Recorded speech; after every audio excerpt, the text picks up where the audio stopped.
সুপ্রিয় দর্শক মণ্ডলী, আমি এখন যে ভিডিওটা আপনাদের সামনে তুলে ধরছি, আপনারা ভিডিও দেখেই বুঝতে পারছেন যে এখন যে ধানের ইরি সিজন, এই ধান নিয়ে আবহাওয়াগত কারণে কৃষকেরা অনেক অসুবিধায় পড়েছে। এই পাতাটার নাম কি? গন্ধক ভাই না, কলসির পাতা। এটা কলসির পাতার এখনো অর্ধাবধি ধান জমিতে রয়ে গেছে। আপনারা দেখতে পাচ্ছেন এই যে ধান উঠানো হচ্ছে বাড়িতে নিয়ে যাওয়ার জন্য। আর এখানে আপনারা কিছু লোককে দেখতে পাচ্ছেন। এনাদের মতো লোকের পরিশ্রমী যারা ধান করেছে আর কি, এনাদের মতো লোকদের কষ্ট পরিশ্রমের ফসলই এত আবহাওয়া খারাপ হলেও ধানগুলো গাড়িস্থরা বাড়িতে উঠাতে পারছে। এই সরল সোজা সাধারণ খেটে খাওয়া মানুষেরা, তারা যদিও বলছে তারা যে 150 টাকা শতকে ধান কাটছে, যদিও এখানে গাড়িস্থর কিছু লস হচ্ছে, কিন্তু এনাদের 150 দিয়েও দেখা যাচ্ছে যে পরিশ্রম অনুযায়ী এনাদেরও লস হচ্ছে। তার মানে এইটা আবহাওয়াগত কারণে এটা হচ্ছে। যাই হোক, তারপরেও আমাদের বাঁচতে হবে। সময় যে পরিস্থিতি যেভাবেই হোক না কেন, আমাদের দিনগুলো অতিবাহিত করতেই হবে। কারণ বাঁচে থাকলে খাইতে হবে, পড়তে হবে, এটা বাস্তবসম্মত কথা। এই সরল সাধারণ মানুষদের আমরা অনেকে যারা উচ্চ পর্যায়ে আমরা মূল্যায়ন দিই না, অথচ এই নিম্ন শ্রেণীর মানুষ বা আমরা সাধারণ যারা মানুষ আছি, আমরা যদি পরিশ্রম না করতাম অপরভাবে মানুষ সুখে থাকতে পারত না। তো আমি এখানে স্ক্রিনে যে ভাইদের দেখতে পাচ্ছেন, এই ভাইদেরকে আমি কিছু প্রশ্ন, কিছু অভিজ্ঞতা, তাদের জীবনের দুঃখ গাথা, কষ্টের বলি, তারা কিভাবে তাদের জীবনগুলো অতিবাহিত করছে। ভাই, আপনি এই সিজনে তো এখন, যাই হোক, আপনার এই যে ধান কাটার ব্যস্ত, আপনি এই যে এখন ধানের সময় ধান কাটছেন, যখন ধান কাটার সময় থাকে না তখন আপনি কি করতেন এবং আপনার কিভাবে আপনার জীবনটা এত দূর পর্যন্ত, এখন আপনার বয়স কত হবে? 45 বছর।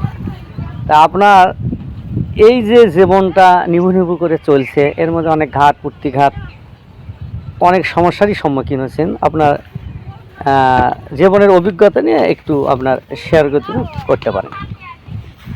মোবাইল অনেক ভাতা না, আমি এই যে ধান কাটার সিজনটা যাই টুকিটাকি কিছু দিন আর কি যাওয়ার পরে ধান কাটা শেষ হয়ে গেলে সেওর 2 মাস বসে থাকে, দিন 2টা মাস বসে থাকা লাগে। 2টা মাস বসে থাকার পরে তখন যাই টুকিটাকি জমি গাড়া বাজে। এই জমি গাড়া শেষ হয়ে গেলে আবার মনে করেন যে 3 থেকে 4 মাস আবার নিঠুর বসে। তখন সংসারে সংসার চলাতে হিমশিম খাওয়া লাগে, হিমশিম হয়ে যায়। তাহলে আপনারা শুনলেন,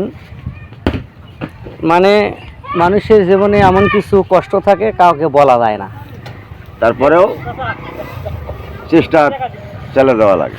আপনার একটু বলেন আপনার অভিজ্ঞতা কি, আপনার কেমনভাবে জীবনগুলো যাচ্ছে, যে অবশেষে আপনি কি করেন, উনি অভিজ্ঞতা একটু শেয়ার করলো। এই যে ধান এখন কথা এখন 1 মাস বয়স। বলেন। দর্শক মন্ডলী, আসসালামু আলাইকুম। আমার আর জীবনে কি বলবো, আমার জীবনটাই তো গেছে। লেখাপড়া অনেক দূর পর্যন্ত করছি, কিন্তু চাকরি বাকরি নাই। না থাকার কারণে আমি জীবন চলাটা কঠিন, পরিবার নিয়ে মানে চলাফেরা করা খুব কঠিন বেজে গেছে, যার কারণে আমি কৃষি কাজ করতেছি। কতটুকু পড়ালেখা করছেন? আমি কামিল পর্যন্ত লেখাপড়া করছি, কামিল পাস। দেখেন, কামিল পাস একটা ভাই, সেও চাকরির বাজারে হাতে টাকা লাগে অনেক, সেটা ব্যবস্থা না করতে পেরে বাধ্য হয়েছে সে ওই সাধারণ জীবনযাপন করতে। আপনি একটু বলেন তো আপনার জীবনে। আসসালামু আলাইকুম। আমার মনে করেন যখন কাজ হয়, তোর কাজ করি, তোর কাজ বাজ থাকে না, তখন মনে করেন ঢাকা গাড়ি চালাই, বিভিন্ন কাজই করি। সময় আজমিস্ত্রি কাম করি, কাঠমিস্ত্রি কাম করি। মানে আমার কোনো বাপের 5 শতক জমি পাইনি, মায়েরও পাইনি। আমার জীবনটা মনে করেন এই আমার জাহানটাই, এটাই মনে করে আমার সংসার। এই জাহানটা ধরেন তো একটু। বলেন বলেন বলেন। আমার এই মনে করেন বাপেরও কোনো সম্পদ পাইনি, মায়েরও পাইনি। আমার জাহানটা নেই মনে করেন জীবনের ঝুঁকিপূর্ণ। মনে করেন 5টা বাচ্চা এবং সবাই মিলে এটার পরিবার নিয়ে, যাই হোক এই জাহানের উপরে আমার নির্ভর। এখন হয়তো কাজ করিচ্ছি, তারপরে যখন কাজ থাকলো না তখন ঢাকার জায়গায় গাড়ি চালাই। হয়তো মনে করেন আজ মিস্ত্রি কাজ হলো তখন আজ মিস্ত্রি কাজ যাই, যখন কাঠ মিস্ত্রির সাজা যায় কাঠ মিস্ত্রির সাজা, যেভাবে যখন মানে কর্ম বসে থাকলে আমার সংসার চলে না। আমার একটা মেয়ের পাশে যায় মনে করে মাসে 3000 টাকা মাদ্রাসার দিছি, মনে করেন যশোর মাদ্রাসা। আরও 2টে মেয়ে তাকে প্রাইভেট করার লাগে, কলম খাতা ইত্যাদি খরচ মনে করেন আমার মাসে মনে করেন না হলেও, খরচ না করলেও বই খাতা এগুলো নিয়ে মাসে 4000 টাকা যায় প্রাইভেট। মাসে 4 মোহাম্মদ রফিসউদ্দিন। সুপ্রিয় দর্শক মণ্ডলী, মোহাম্মদ রফিসউদ্দিন ভাইয়ের কষ্টের কথা শুনলেন। এই রকম অসংখ্য রফিসউদ্দিন ভাইয়ের জীবনে যুদ্ধ। এনার 5টি সন্তান। দেখেন, তা একটা সন্তানের পাশে তার শিক্ষার খরচ কত, মানে 3000 টাকা দেওয়া লাগে। তার যে অর্জনকে যে উপার্জন করে তা দিয়ে কখনোই কোনো সম্ভব নয়। না না, তাকে সব ঋণগ্রস্ত, ধার দেনা করে হ্যাঁ তার জীবন হাঁস মুরগি পালি, হ্যাঁ চলছে। তাহলে চাচা আপনার বাড়ি এখানে না? তাহলে আপনারা দেখতে পেলেন যে আমাদের সাধারণ মানুষের দুঃখ কি আর বুঝবে। এই যে সাধারণ মানুষের দুঃখগুলো বোঝার মতো মনে করেন রাষ্ট্র যে এই ধরনের অসহায় লোকদেরকে কোনো কর্মসংস্থানের সৃষ্টি করবে। যেমন একজন ভাই, আপনার নাম কি? আব্দুল মমিন। এই যে আব্দুল মমিন ভাইয়ের একজন কামিল পাস একজন ভাই, সেও দেখেন সাধারণ, যদি সরকার এই যে কামিল পাস, এটা চারটিখানি কথা না, যদি সরকারের সার্টিফিকেটকে মূল্যায়ন করতো, মাস্টার্স মানে টাইটেল পাস সার্টিফিকেট যে মূল্যায়ন করতো, মেধার মূল্যায়ন করতো, অনেক সময় দেখা যায় মেধাগ্রস্ত মানে অনেক সময় দেখা যায় মেধাসম্পন্ন লোকেরা এই বর্তমান টাকার কাছে হারিয়ে যায়। চাকরি প্রার্থী দেখা যায় যাদের টাকা আছে, 12-13 লাখ টাকা, তারাই চাকরি পাচ্ছে। আর মেধা দিয়েও সাধারণ মানুষ যারা টাকা দিতে পারছে না। দেখেন কামিল পাস, এখন টাইটেল পাস মানুষ, সে দেখেন যা কামলার মতো কাজ করতেছে। তাহলে এর হিসাব, এর জবাবটা কে দেবে? এর জবাব রাষ্ট্রকেই কিন্তু দেওয়া লাগতো, কিন্তু আমরা রাষ্ট্রকে জবাবদের আওতায় জনগণ নিতে পারিনি। সবাই স্বার্থপরের মতো কাজ করছি আমরা, নিজের স্বার্থ। কারণ একজন কামিল পাস বা মাস্টার্স সমমান, সে যদি তার সার্টিফিকেট মূল্য, তার এই যে এতগুলো সার্টিফিকেট অর্জন করছে, এই সার্টিফিকেটের কোনো মূল্য থাকলো না, এই সার্টিফিকেটের কোনো মূল্য থাকলো না।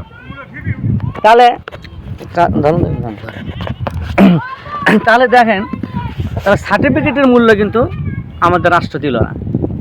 এই ধরনের সাধারণ মানুষদের, বিশেষ করে রাষ্ট্র কাঠামোটা যদি শক্তিশালী না হয়, রাষ্ট্র যদি সৎ লোকদের দ্বারা পরিচালিত না হয়, তাহলে সাধারণ মানুষ কিন্তু দুঃখ কষ্ট শেষ থাকে না কিন্তু। আর রাষ্ট্র যদি একটা জবাবদিহিতামূলক যদি রাষ্ট্র হয়, একটা রাষ্ট্র যদি শক্তিশালী হয়, শিক্ষিত মানুষদেরকে বা লোকদের যদি কর্মসংস্থানের ব্যবস্থা করতো, তাহলে কিন্তু এই ভাইয়ের এই জায়গাতে আসার কথা ছিল, আশা লাগতো না।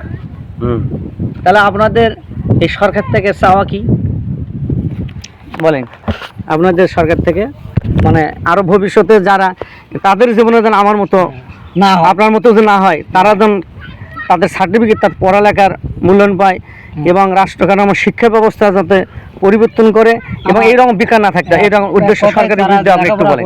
তারা যেন তারা যেন বিজ্ঞান না থাকে, যারা লেখাপড়া করছে তারা যেন বিজ্ঞান না থাকে। পরিশ্রম করাটা খুব কষ্টকর, এই যে মাঠে পরিশ্রম চাচা দেখেন এই যে সর্বোচ্চ মাস্টার ডিগ্রি করে কাজটা আপনার অভিজ্ঞতা কেমন, আপনার কি উচিত ছিল সরকারের এনার একটু ব্যবস্থা করা উচিত ছিল নাকি? আমি খালি আর্মি বিডিআর ওরিকের চাকরি দিবি, ওরিকে বেটা পুত্র বর্ষক দিবি, গরিব মানুষের যার বাড়ি একজন চাকরি তার বাড়ি টোটাল ওয়াল পরিবারই চাকরি, যার একজন চাকরি তার ওয়াল পরিবারই চাকরি। তাদের টাকা পয়সা দিয়ে মনে করেন যে আরো দুইজনকে আগে নিয়ে, আর যারা লেখাপড়া করছে, যার কোনো মামু খালু নাই, তারা এইভাবে পয়সা নষ্ট হয়। ওয়াল পরিবারই আর 5 জনই চাকরি, 5 জনই চাকরি, আর যার নাই ওই পরে বসে আছে তাও আর চাকরি হয় না, টাকা দেও চাকরি হয় না, টাকার সময় মার, যাদের আছে তাদের চাকরি দিছে, টাকা দেও অনেক সময় মার খায়। রাইট রাইট, ধরেন ফোনটা ধরেন এদিন। তাহলে আমার নামটা কি? আব্দুল মুমিন। তাহলে আমরা চাই এই আব্দুল মুমিন ভাইয়ের মতো একজন মাস্টার্স পাস মানুষ আমাদের রাষ্ট্র কাঠামো এমনভাবে পরিবর্তন করা উচিত, এনাদের মতো ভাই যেন তারা হারিয়ে না যায়, তাদের সার্টিফিকেটের মূল্যায়ন হবে, একটা রাষ্ট্র শক্তিশালী হবে অর্থনৈতিক দিক থেকে, বিশেষ করে যারা রাষ্ট্রকে পরিচালনা করবে বিভিন্ন প্রশাসনিক, তারা যেন সৎ হয়। আমরা দেখেছি আমাদের বাংলাদেশের অসংখ্য কোটি কোটি টাকা আত্মসাৎ করে, অন্য দেশে পাচার করে, নিজেদের আত্মসাৎ করে। জি, একজন এমপির বেতন 1 লাখই হোক না 2 লাখই হোক, কিন্তু তারা যে কারবারগুলো করে কোটি কোটি টাকা, এত টাকা কই পায়?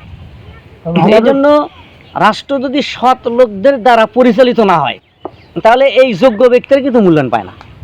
এটা কিন্তু অত্যন্ত বাস্তবসম্মত। একটা এমপি 4-5টা বাড়ি লাগে। আমাকে বলছিল কিছুদিন আগে প্রাইমারি নিবন্ধন হলো, আমাকে বলছিল যে তুমি যদি 18 লাখ টাকা দিতে পারো তাহলে তোমাদের চাকরি হবে, আর 18 লাখ টাকা না দিতে পারলে তোমার কোনো চাকরি নাই। তাহলে আমাকে বলছিল যে 18 লাখ তুমি যদি দিতে পারো তাহলে 1 মাসের বেতন খাওয়ার পরে তোমার তখন টাকাটা দিবে, এর আগে 1 টাকাও নেবে না। তো আমার কাছে তো 12 পাইও নাই।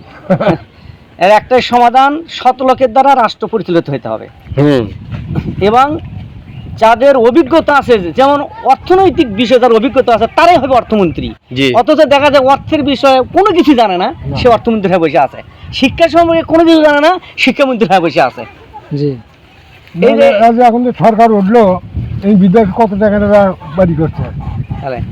এই জন্য আমরা চাই এই বাংলাদেশ সৎ লোকের দ্বারা পরিচালিত হোক, একটা উন্নত রাষ্ট্র কাঠামো হোক, কারো গোলামি করুক কোনো রাষ্ট্র নেতা আমাদের অন্য দেশের বা অন্য কারো গোলামি করে দেশ চালাবে, এটা হলে দেশের রাষ্ট্র কাঠামো ভেঙে পড়বে আর মানুষ যোগ্যতা হয়েও তার মূল্যায়ন পায় না। এই জন্য আমরা সাধারণ মানুষের, সুপ্রিয় দর্শক মণ্ডলী, সাধারণ মানুষের আমরা কিছু অভিজ্ঞতার কথা শুনলাম।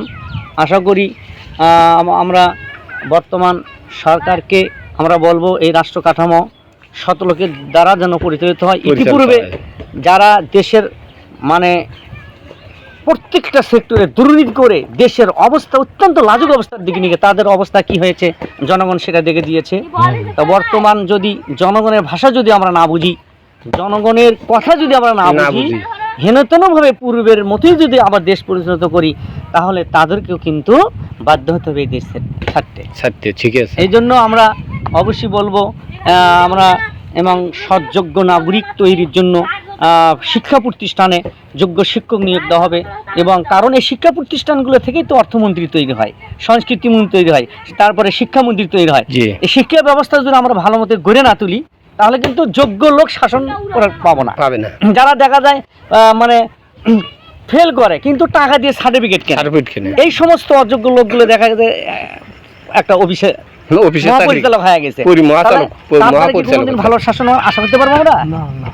এই জন্য সৎ যোগ্য মেধা সম্পূর্ণ, যার ভেতরে মেধা আছে। এখন দেখা যায় সমাজে যে সৎ যোগ্য ভালো ন্যায় কথা বলে তাকেও মূল্যায়ন দেয় না। এই জন্য সৎ লোকগুলোকে, এটা আমাদের রাষ্ট্র সর্বোচ্চ পর্যায় থেকে এই জিনিসগুলো বুঝে আমাদের এই শিক্ষিত লোকদেরকে বেছে বেছে, অর্থাৎ শিক্ষা ব্যবস্থা ভালো করে ভালো লোকগুলোকে প্রশাসনিক ব্যবস্থায় বসালে আমরা একটা ভালো শাসন পাবো, প্রত্যেকের যোগ্যতা অনুযায়ী আমরা মূল্যায়ন যোগ্যতা হবে, পাবো। শান্তি হবে। কি ঠিক আছে না? জি, শান্তি হবে। আশা করি, আশা ব্যক্ত করে আমার কথা এখানে শেষ করছি। আল্লাহ হাফেজ, আসসালামু আলাইকুম রহমতুল্লাহি ওয়া বারাকাতুহু। আসসালামু আলাইকুম।